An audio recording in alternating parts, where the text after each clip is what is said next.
Hello everyone, my name is Aishwarya Mishra. Welcome back to my YouTube channel. आज का हमारा topic है एमआरआई। ये टॉपिक हमने प्रीवियस क्लास से स्टार्ट किया था और कुछ बेसिक्स और कुछ हिस्ट्रीज़ की बताई थी। एमआरआई मैग्नेटिक रेजोनेंस इमेजिंग, यानी हमने मैग्नेटिक फील्ड और रेजोनेंस दो टाइप की इवेंट्स हमने इसके अंदर यूज़ लिए हैं फॉर इमेजिंग बॉडी। अब हमने देखा था कि हमने जो एमआरआई जो ह्यूमन बॉडी के लिए लिया था तो उसमें हाइड्रोजन एटम हमने रेफरेंस लिया था as a reference, hydrogen atom. Why हमने हाइड्रोजन एटम ही क्यों यूज़ लिया था ये मैंने प्रीवियस वीडियो में बताया था। आई विल रिवाइज कि एक तो इसमें वन प्रोटोन नंबर कितना होता है 1, यानी ऑड नंबर होता है जो कि एनएमआर के लिए इम्पॉर्टेंट है। एनएमआर क्या है ये आप हमारे प्रीवियस वीडियो में देख सकते हैं। इसके अलावा ये जो होता है बहुत एबेंडेंस, यानी बहुत पर्याप्त मात्रा में, बहुत अधिक मात्रा में बॉडी में प्रोवाइडेड होता है। अब ये प्रोटोन है यानी पॉजिटिव चार्ज है, एक प्रोटोन है तो प्रोटोन क्या होता है, पॉजिटिव चार्ज होता है और ये अपने ही न्यूक्लियस के अराउंड स्पिन करता है, यानी अब ये रोटेट कर रहा है न्यूक्लियस के अराउंड और पॉजिटिव चार्ज है। तो हमें पता है कोई भी इलेक्ट्रिक चार्ज अगर कोई मूवमेंट कर रहा है तो वो मैग्नेटिक फील्ड को प्रोड्यूस करेगा, तो it will produce magnetic field, जिससे कि हमारी मैग्नेटिज्म मतलब एमआरआई में इम्पॉर्टेंट है। तो ये हमारी हो गई थी प्रोटोन की प्रॉपर्टी की, हमने हाइड्रोजन एटम की प्रॉपर्टी की हमने इसे ही क्यों यूज़ में लिया। इसके अलावा एक और चीज़ हमने देखी थी कि जो भी न्यूक्लियाई जो होता है अगर वो क्लॉकवाइज रोटेशन कर रहा है, क्लॉकवाइज स्पिन कर रहा है, तो हमने इसे कहा था स्पिन अप।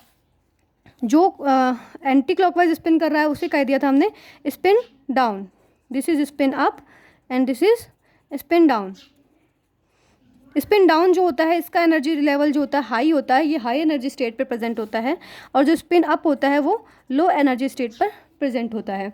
तो इस टाइप से हमने इसकी प्रॉपर्टीज़ देखी थी। इसके अलावा कल हमने एक बहुत ही इंपॉर्टेंट मूवमेंट देखा था जो कि प्रोटोन में हो रहा था, वो हो रहा था प्रिसाइजन।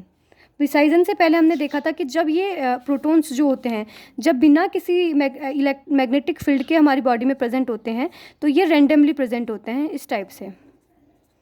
इन सबके पास कुछ ना कुछ मैग्नेटिक मूवमेंट प्रेजेंट होता है, बट ये रैंडमली प्रेजेंट हैं तो ये एक दूसरे के मैग्नेटिक मूवमेंट को कैंसिल कर देते हैं, जिससे कि जो नेट मैग्नेटाइजेशन जो होता है वो ज़ीरो हो जाता है। बट जब हम इसके ऊपर कोई एक मैग्नेटिक फील्ड को अप्लाई कर देंगे तो ये या तो उसके पैरेलल प्रेजेंट हो जाएंगे या फिर उसके एंटी पैरेलल प्रेजेंट हो जाएंगे, जिससे कि इसका कुछ नेट मैग्नेटाइजेशन हमें मिलेगा। अब जो मैग्नेटाइजेशन है वो ज़ीरो नहीं है, कुछ ना कुछ हमें मैग्नेटाइजेशन इसका मिलेगा।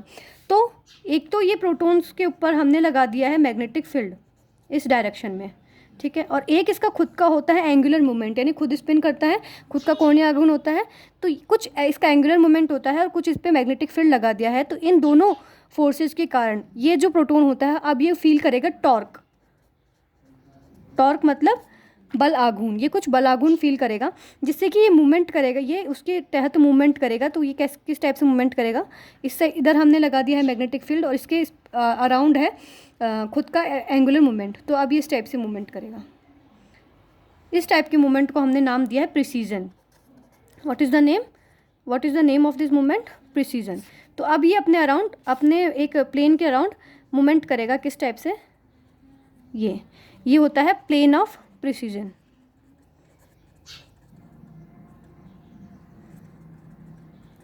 तो इस टाइप से इसने टॉर्क के तहत इसने प्लेन ऑफ प्रिसीजन पे प्रिसीजन मूवमेंट किया है। ये मूवमेंट आपने देखने के लिए बहुत इंपॉर्टेंट है कि इस टाइप का मूवमेंट होगा, ठीक है, किसी एक प्लेन के तहत इस टाइप का मूवमेंट होगा, ठीक है। अब ये प्रिसीजन मूवमेंट क्यों इंपॉर्टेंट है, क्योंकि ये जो मूवमेंट ये प्रिसीजन जिस फ्रिक्वेंसी से हो रहा है हमने उसकी ये फ्रिक्वेंसी इस प्रिसीजन की जो फ्रिक्वेंसी है वो प्रोपोर्शनल होती है बी के, यानी जो कि मैग्नेटिक फील्ड आपने लगाया है, इसकी angular frequency omega naught is proportional to B, जो कि मैग्नेटिक फील्ड है अप्लाइड। तो इस फॉर्मूले को हमने लार्मर इक्वेशन के तहत देखा था कि ये इसे कह दी थी हमने लार्मर इक्वेशन।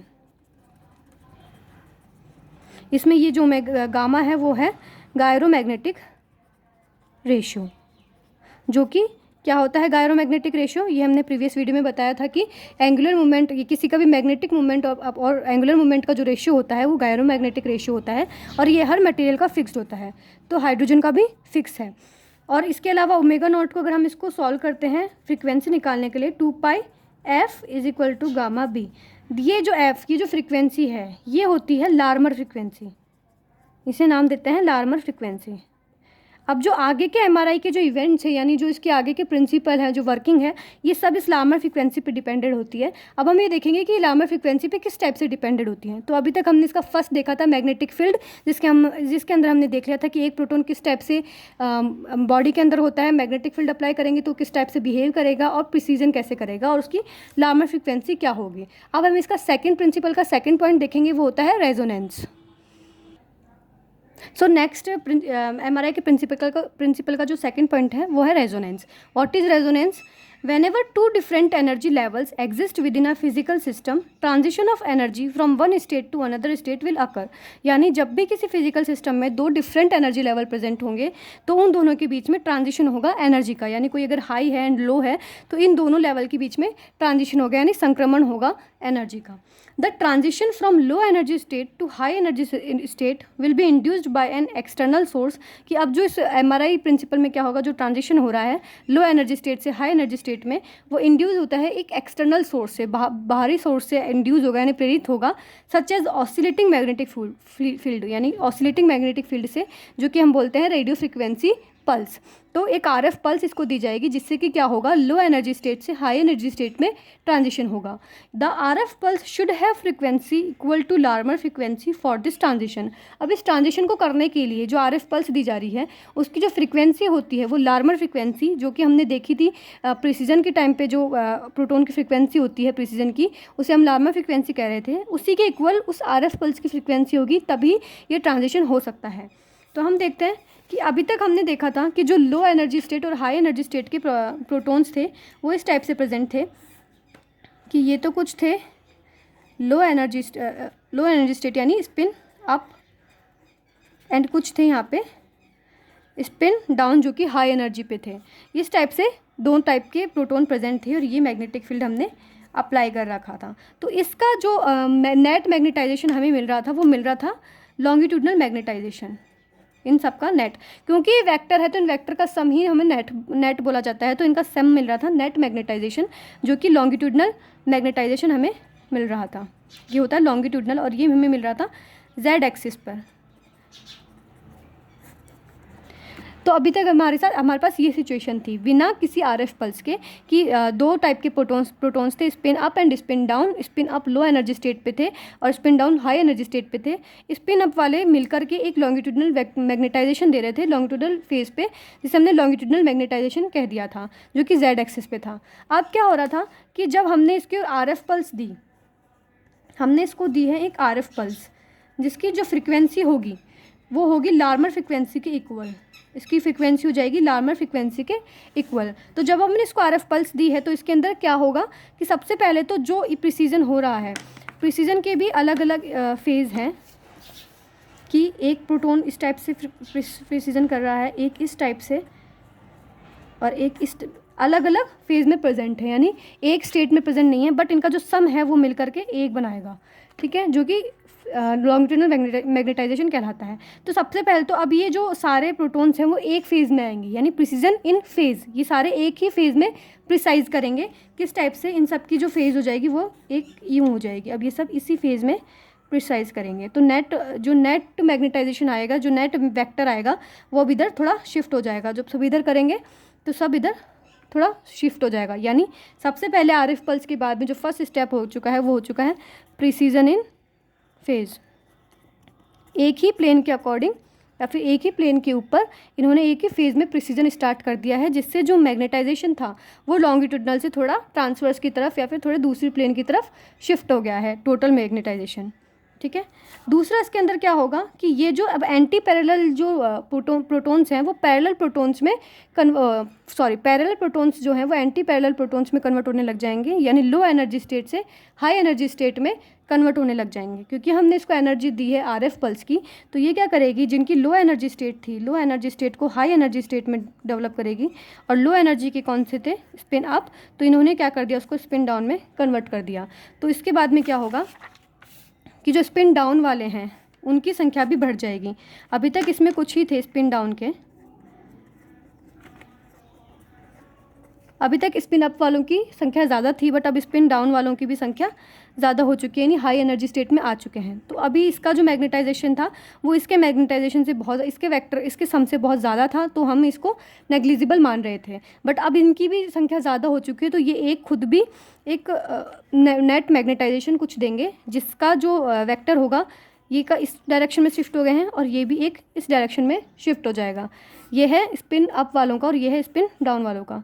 अब इनका जो नेट मैग्नेटाइजेशन आएगा वो आ जाएगा ये, ठीक है, यानी ट्रांसवर्स मैग्नेटाइजेशन। जो नेट वेक्टर का जो सम आएगा वो आ जाएगा इस डायरेक्शन में, यानी ट्रांसफर मैग्नेटाइजेशन के मान। यानी अब इसमें देखा जाए तो क्या क्या प्रोसेस हुए हैं। फर्स्ट हुआ है आरएफ पल्स देने के बाद में, फर्स्ट हुआ है कि जो भी प्रिसीजन फेज़ में नहीं था वो अब एक फेज़ में हो चुका है इस टाइप से, ठीक है। एक ही एक सारे प्रोटॉन एक ही फेज़ पे प्रिसीजन कर रहे हैं, जिससे कि हमें एक फेज़ मिल रही है और ये थोड़ा लॉन्गिट्यूडनल मैग्नेटाइजेशन से हटकर है, ठीक है। दूसरा इसके अंदर क्या हुआ है कि जो भी पैरेलल स्पिन्स थे, यानी जो स्पिन अप वाले थे वो सारे स्पिन डाउन में, यानी लो एनर्जी स्टेट से हाई एनर्जी स्टेट में जा रहे हैं, कन्वर्ट हो रहे हैं, जिससे कि जो हाई एनर्जी स्टेट वाले हैं उनका भी एक नेट मैग्नेटाइजेशन प्रोड्यूस हो रहा है। तो इस टाइप से इसकी दो चीज़ थी। तो अभी तक जो हमें लास्ट इमेज इसकी मिलेगी रेजोनेंस के बाद में वो ये होगी कि ये देखिए इस टाइप से नेट मैग्नेटाइजेशन इसका है अपर स्पिन वालों का और ये है लोअर स्पिन वालों का। तो इसका आ चुका है नेट मैग्नेटाइजेशन ये, और इसका ये आ चुका है ये। तो जो नेट होगा वो हो जाएगा ये, इन दोनों का जो सम होगा वेक्टर्स का वो आ जाएगा ये वाला, यानी ट्रांसवर्स मैग्नेटाइजेशन में हमें एक मिल जाएगा। जो लॉन्गिट्यूडनल मैग्नेटाइजेशन था वो अब हो चुका है ख़त्म। सो अब देखो जो हमने उसको प्रैक्टिकली देखा, अब एक बार थ्योरी में देख लें। दस in resonance 2 steps occur, 2 steps हो रहे हैं। First precessing of proton in phase के अंदर प्रिसीजन हो रहा है, जिससे कि हमें एक जगह उसका नेट मैग्नेटाइजेशन मिल रहा है। The second is spin flip, यानी फ्लिप स्पिन जो हो रहा है वो फ्लिप हो रहा है, यानी जो क्लॉकवाइज था वो एंटी क्लॉकवाइज होगा, जिससे कि जो parallel alignment to anti parallel alignment of nuclear, यानी जो पैरेलल थे वो अब एंटी पैरेलल प्रेजेंट हो चुके हैं, यानी अब हाई एनर्जी स्टेट में जा चुके हैं। तो ये 2 फेज इसके इंपॉर्टेंट हैं रेजोनेंस में। फाइनली ये 2 फेज हो रहे हैं। Magnetisation vector is knocked down to 90 पे नॉक डाउन हो चुका है, क्योंकि अभी तक हमने देखा था आरएफ पल्स से पहले जो मैग्नेटाइजेशन था वो लॉन्गिट्यूडनल था। अब ये 90 डिग्री पर नॉक डाउन होकर के कहाँ पे आ चुका है, ट्रांसवर्स में कन्वर्ट हो चुका है, ठीक है। The longitudinal magnetisation convert into transverse magnetisation. Flip angles of 90 और 180 degree are commonly use in MRI. ये जो फ्लिप एंगल्स होते हैं वो 90 डिग्री और 180 डिग्री के यूज़ होते हैं। अब इस पूरे प्रोसेस को हम लोग एक्साइटेशन भी बोल सकते हैं। क्यों? बिकॉज जो लो एनर्जी है वो हाई एनर्जी में चेंज हो रहा है, तो हम इस प्रोसेस को एक्साइटेशन भी कह सकते हैं। क्योंकि जो लो एनर्जी के प्रोटॉन्स थे, स्पिन अप वाले जो थे वो लो एनर्जी के थे, वो अब स्पिन डाउन में कन्वर्ट हो रहे हैं एंटी पैरेलल जो कि हाई एनर्जी है, तो इसे एक्साइटेशन भी कह दिया है। तो यहाँ पे हमारा रेजोनेंस कवर होता है। हम इसमें 2 ही चीज़ें हमने इंपॉर्टेंट देखनी है कि इसके अंदर क्या हुआ है। जो लार्मर फ्रिक्वेंसी के इक्वल हमने आरएफ पल्स दी है, उसके कारण नेट मैग्नेटाइजेशन जो है वो ट्रांसवर्स मैग्नेटाइजेशन में कन्वर्ट हो चुका है, यानी लॉन्गिट्यूडनल मैग्नेटाइजेशन ट्रांसवर्स मैग्नेटाइजेशन में कन्वर्ट हो चुका है। तो हम अभी तक रेजोनेंस के प्रोसेस में ये देख लिए हैं। अब हम देखेंगे नेक्स्ट इसका आता है रिलैक्सेशन। वो हम लोग देखेंगे नेक्स्ट वीडियो में कि अब इसके बाद में कैसे एमआरआई सिग्नल प्रोड्यूस होगा, वो हम लोग देखेंगे बाद में, ठीक है। अगर इसके रिलेटेड आपको कोई भी डाउट है तो आप कमेंट सेक्शन में कमेंट करके मुझे बता सकते हैं। Thanks for watching.